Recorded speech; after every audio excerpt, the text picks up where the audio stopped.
నేను చూపిస్తాను ఈరోజు. ఇటు చూడండి, ఇట్లా కనిపిస్తుందా మీకు? గుత్తులుగా అసలు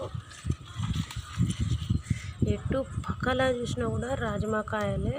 మీకు కనిపించేది ఎట్లా కనిపిస్తుందో తెలియదు కానీ నాకైతే. ఇటు చూడండి, ఈడ చూడండి, మొత్తం చెట్టు ఎటు తిప్పినా కూడా చెట్టు అటంతా రాజమాలే. ఈ సర్ప్రైజ్ మీకు ఎలా అనిపించిందో ఒక కామెంట్ చేసి చెప్పండి. ఇది చూడవచ్చు మీరు, ఈ గుత్తి చూస్తే మీకే అనిపిస్తుంది. అప్పుడు చూడండి ఎంత బాగుంది అసలు గుత్తి. ఏడ చేయి పెట్టినా రాజమాలే. దగ్గర ఇప్పుడు మనం కౌంట్ చేస్తే లేదా హార్వెస్ట్ చేస్తే 30 కాయల దాకా అయితే వెళ్ళొచ్చు మనకు. ఇది అన్ఎక్స్పెక్టెడ్ పంట అండి. ఇది అనుకొని పండించిన పెంట అయితే కాదు.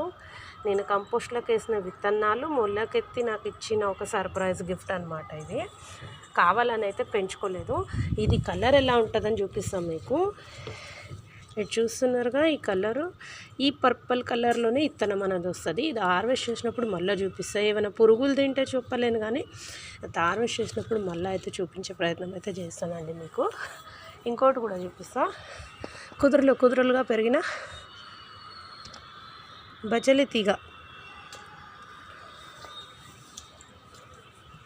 చూడవచ్చు మీరు.